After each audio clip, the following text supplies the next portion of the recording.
ಎಷ್ಟೊಂದು ವಿಚಿತ್ರವಾಗಿದೆ ಈ ಜಗತ್ತು. ತಾನು ಸತ್ತರು ತನ್ನವರು ಬದುಕಬೇಕೆಂದು ಬಯಸುವವರು ಒಂದೆಡೆ, ಆದರೆ ತಾನು ಬದುಕುವುದಕ್ಕಾಗಿಯೇ ಇನ್ನೊಬ್ಬರನ್ನ ಕೊಲ್ಲುವವರು ಮತ್ತೊಂದು ಕಡೆ. ಅದೆಷ್ಟೋ ಮಹಾಪುರುಷರು, ತ್ಯಾಗಿಗಳು, ಮಹಾತ್ಮರು ಹುಟ್ಟಿ ಬೆಳೆದ ನಾಡಿದು. ನಾಡಿಗಾಗಿ, ಸಮಾಜದ ಉನ್ನತಿಗಾಗಿ, ಅದೆಷ್ಟು ಜನರ ಬದುಕಿಗಾಗಿ ತಮ್ಮ ಸುಖ ಸಂತೋಷ ಎಲ್ಲವನ್ನ ತ್ಯಾಗ ಮಾಡಿ ನಮಗಾಗಿ ತಮ್ಮ ಜೀವಮಾನವನ್ನೇ ಕಳೆದುಕೊಂಡರು. ಸಾಧು ಸಂತರು ಸಮಾಜಕ್ಕೆ ಪ್ರಾಮುಖ್ಯತೆಯನ್ನು ತಂದುಕೊಟ್ಟರು.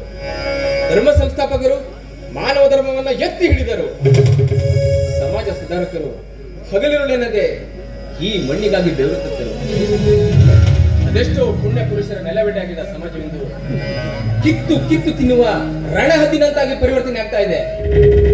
ಸುಳ್ಳಿಗೆ ಸತ್ಯದ ಮುಖವಾಡ ಹಾಕಿ, ಅಧರ್ಮವನ್ನು ಉಸಿರಾಗಿಸಿ, ಅನ್ಯಾಯವನ್ನೇ ಕರ್ತವ್ಯವನ್ನಾಗಿಸಿ, ಭ್ರಷ್ಟಾಚಾರವನ್ನೇ ವ್ಯಾಪಾರವನ್ನಾಗಿಸಿ, ಸಮಾಜದ ಶಾಂತಿಯನ್ನ ಅಶಾಂತಿಯ ಹೊಗೆಯಿಂದ ಕದಡಿ ಜನರ ಮುಗ್ಧತೆಯನ್ನ ಮುಕ್ಕಿ ಮುಕ್ಕಿ ತಿಂತಾ ಇದ್ರೆ ಈ ಅಮಾಯಕರ ರಕ್ಷಣೆ ಮಾಡುವವರು ಯಾರು?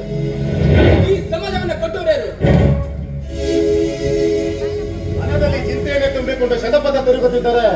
ಹುಟ್ಟಿದ ಪ್ರಶ್ನೆಗಳಿಗೆಲ್ಲ ಉತ್ತರ ಸಿಗುವುದಿಲ್ಲ ಮಿತ್ರ ಧರ್ಮಚಂದ್ರ. ಹೇಗಿದ್ಯಾ? ಈಗ ನನ್ನ ಮಾತುಗಳನ್ನ ಕೇಳಿಸ್ಕೊಂಡೆ? ಅಲ್ಲ, ಆಲಿಸಿಕೊಂಡೆ. ಯಾವುದೋ ಒಂದು ಕೆಲಸದ ಮೇಲೆ ನಿನ್ನೆ ಬಂದಿದೆ ಕಣ. ಇವತ್ತೇ ಹೊರಡ್ತಾ ಇದ್ದೀನಿ. ಹೊರಡ ಮುನ್ನ ನೀನ್ ಇದೆಯಲ್ಲಪ್ಪ ಮಹಾನ್ ಭಾವ, ನಿನ್ನ ನೋಡ್ಕೊಂಡು ಹೋಗೋಣ ಅಂತ ಬಂದೆ. ಗೆಳೆಯ, ಅಷ್ಟೊಂದು ಅವಸರದಲ್ಲಿಯೂ ನೀನು ನನ್ನ ನೋಡಕ್ ಬಂದಿಯಲ್ಲ, ಅದೇ ಕಣ ನಮ್ಮಿಬ್ಬರ ಸ್ನೇಹಕ್ಕೆ ಇಡಿಸಿದ ಬಂಧನ. ಸಮಯ ಬಂದಾಗ ಸಂಬಂಧವು ಪಂಚ ಹೋಗುದು, ಆದ್ರೆ ನಮ್ಮಿಬ್ಬರದು ಆತ್ಮಸ್ನೇಹ ಕಣ. ನಾವು ಉಳಿದು ಹೋದ್ರು ನಮ್ಮ ಆತ್ಮಸ್ನೇಹ ಎಂದೆಂದು ಉಳಿದುಕೊಳ್ಳುತ್ತದೆ. ಅಂದ ಹಾಗೆ ನಿನ್ನ ತಂಗಿ ಮತ್ತೆ ತಮ್ಮ ಎಲ್ಲರೂ ಚೆಂದಾಗಿದ್ದಾರೆ. ಯಾವ ಕೊರತೆ ಇಲ್ಲದಂತೆ ಬೆಳೆಸುತ್ತಿದ್ದೇನೆ. ಅಣ್ಣನ ಮಾತನ್ನೇ ವೇದವಾಕ್ಯ ಎಂದು ತಿಳಿದು ಈ ತಪ್ಪು ಹೆಜ್ಜೆಡದೆ ಪ್ರೀತಿಯ ಕುಟುಂಬವಾಗಿ ಬದುಕುತ್ತಿದ್ದೇವೆ. ಆದ್ರೆ ಗೊತ್ತು, ನೀನು ಓದುವ ಕಾಲೇಜ್ನಲ್ಲಿ ಯಾವುದೋ ಒಂದು ಅನ್ಯಾಯವನ್ನು ಎದುರಿಸಲಿಕ್ಕೆ ಹೋದೆ. ಅಲ್ಲಿ ನಿನಗೆ ಸೋಲಾಯ್ತು. ಆ ಸೋಲನ್ನು ಒಪ್ಪಿಕೊಳ್ಳದೆ ಸ್ವಾಭಿಮಾನದಿಂದ ಕಾಲೇಜನ್ನೇ ಬಿಟ್ಬಿಟ್ಟೆ ಅಲ್ವೇ? ಅನ್ಯಾಯ ನಡೆದ ಸ್ಥಳದಲ್ಲಿ ನ್ಯಾಯ ಸಿಗಲೇಬೇಕು. ಇಲ್ಲ ಅಲ್ಲಿ ಧರ್ಮಚಂದ್ರ ಇರಬಾರ್ದು. ಧರ್ಮವನ್ನ ಅಧರ್ಮ ಮೆಟ್ಟಿ ನಿಂತಾಗ ಅಧರ್ಮವನ್ನ ಸಮ್ಮತಿಸಿ ಧರ್ಮವನ್ನ ರಕ್ಷಿಸಬೇಕಾದದ್ದು ಮನುಷ್ಯ ಧರ್ಮ. ಅಡ್ಡದಾರಿ ಹಿಡಿದಿರುವ ಸಮಾಜವನ್ನು ತಿದ್ದುವುದು ಮಾನವ ಧರ್ಮ. ಹಾಗಂತ ಸಿಟ್ಟಿನ ಕೈಯಲ್ಲಿ ಬುದ್ಧಿಯನ್ನ ಕೊಟ್ಟು ತಾಳ್ಮೆ ಕಳೆದುಕೊಂಡಲ್ಲ.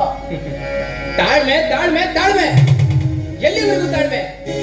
ಕೊನೆವರೆಗೂ ಕಾಯುವುದು ತಾಳ್ಮೆ ಅಲ್ಲ, ಅದು ಹೇಳಿತನ. ನನ್ನ ದೇಹದ ಕಣಕಣದಲ್ಲಿ ಹರಿಯುತ್ತಿರುವುದು ಸ್ವಾತಂತ್ರ್ಯ ಯೋಧನ ರಕ್ತ. ನನಗೆ ಶಕ್ತಿಯನ್ನು ನೀಡುತ್ತೆ ಈ ಸಮಾಜ ಸೇವೆಗೆಂದು ತನ್ನನ್ನು ತಾನು ಸಮರ್ಪಿಸಿಕೊಂಡ ತಾಯಿ ಎದೆ ಹಾಲು. ಧರ್ಮವನ್ನ ಉಳಿಸಿದ ಧರ್ಮವನ್ನ ತಂಪಾದ ಚಂದ್ರನಂತೆ ಬೆಳೆಸಲೆಂದೇ ನನಗೆ ಧರ್ಮಚಂದ್ರ ಅಂತ ಹೆಸರಿಟ್ಟರು.